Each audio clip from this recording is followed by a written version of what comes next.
victime cette nuit-là d'une des plus sauvages agressions perpétrées contre un leader politique au Sénégal.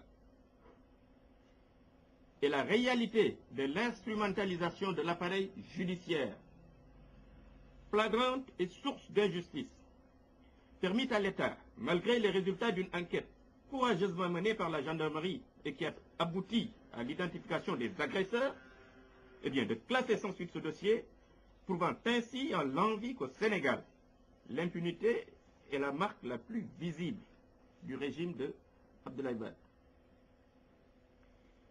Il est vrai que si l'histoire politique nous enseigne que les États modernes ont connu la féodalité d'abord, la monarchie ensuite, l'État enfin, eh bien, la réalité politique du Sénégal en 2009 nous renseigne qu'ayant hérité d'un État, notre pays s'achemine tranquillement vers la monarchie et peut-être bientôt, si l'on y prend garde, vers la féodalité, dont, je le rappelle, la caractéristique principale est l'émergence de fiefs, comme c'est le cas actuellement au PDS. Parce que nous tous, nous avons remarqué que ce parti est un parti de fiefs qui appartiennent à des personnalités du PDS. Alors, il s'y ajoute que dans notre pays, le pouvoir du secrétaire général du PDS, alors vide toute organisation de sa réalité institutionnelle.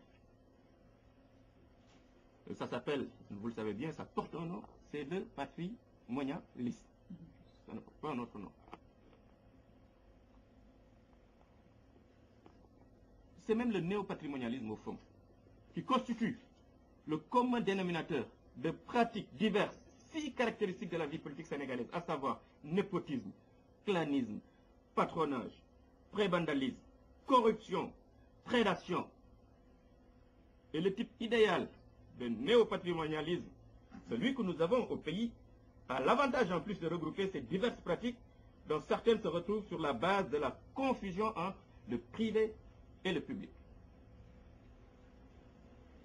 Je ne serai pas plus long, je voudrais juste terminer en lançant un appel aux hommes de l'art, aux hommes de science, à l'establishment religieux et politique de notre pays, à la société civile, aux organisations internationales, à toutes les forces mues par un exercice commun de la démocratie.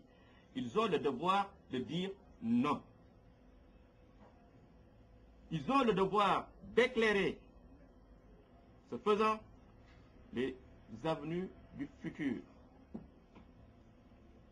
Car au fond, comme l'a dit quelque part un poète, et si on peut tuer à Dakar, sévir à Kédougou, emprisonner à Kaolack, les journalistes en savent quelque chose. Les populations sénégalaises savent désormais, et c'est très important, qu'elles ont sur leurs gouvernants actuels un avantage.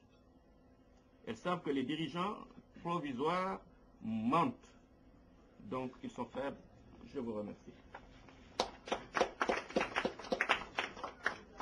Merci, M. Robert. Donc, vous m'excusez, moi je vais démarrer par une triste nouvelle. Nous venons d'apprendre à l'instant même, au moment où nous démarrons notre conférence, que le camarade Bara Cissé a perdu son père. Et Bara Cissé, Farezi, il a perdu son père. Donc, en fait, le frère de son père, c'est quelqu'un qui l'a éduqué, qui a tout fait pour lui, qui l'a accompagné pendant toute sa vie. Donc, nous venons d'apprendre son décès.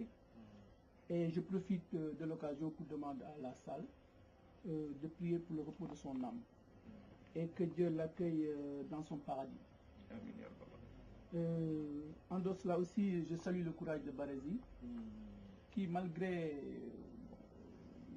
ces moments de tristesse, a su être là présent à côté de nous et a vraiment tenu à participer à cette manifestation. Donc merci Ba, et au nom du Dieu, je te présente nos condoléances. Bon, ceci dit, comme le disait tout de suite le président, nous à notre niveau, nous appelons tous les partis politiques ici en France et au Sénégal à se liguer comme un seul homme et à faire tout pour que le pouvoir en place puisse quitter. Parce que je crois que c'est le seul nom que nous avons. Parce que je pense que l'impunité est totale au Sénégal actuellement. je pense que chacun fait ce qu'il veut. Donc, et ce sont des choses qui ne peuvent pas continuer. Donc, je pense qu'il est temps que nous, les responsables politiques qui sommes là, œuvrons pour que le régime puisse quitter. Voilà ce que j'avais à dire. Voilà, je te remets la parole, Bara. Merci. Bon, merci camarade Bachir. Moi aujourd'hui, je ne vais pas être trop long parce que je vois qu'il y a des voix plus autorisées que la mienne. Quand je vois nos aînés sur le plan politique qui sont là, et malgré cette triste nouvelle, je vais tenir bon parce que nous luttons pour le Sénégal. Et aujourd'hui, c'est l'enchaînement de ces événements qui nous pousse aujourd'hui à que nous devons changer de fusil d'épaule et va passer vraiment à une vitesse supérieure. Parce que, comme on disait quand on était au collège et au lycée, chaque fois on criait sur tous les toits, l'heure est grave. Mais maintenant, c'est en ce moment-là que l'heure est grave. Et parce que avec toute cette comédie, on a brûlé tel immeuble, il y a quelque chose qui se passe là. Et je pense que nous qui sommes à l'étranger, nous sommes vraiment inquiets pour notre pays.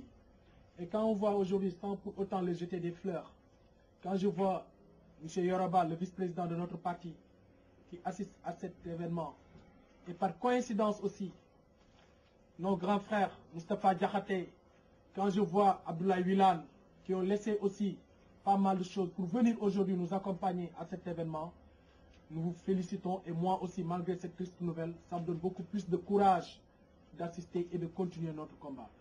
Donc on va donner la parole aux journalistes qui vont poser certainement quelques questions avant d'enchaîner et de donner nos frères, les Sanoudjon et tout ça, pour dire vraiment ce qu'ils pensent de cet événement.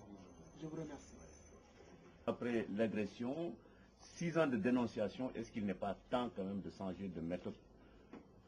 Vous connaissez très bien la structuration et, j'allais dire, la sociologie même de notre pays.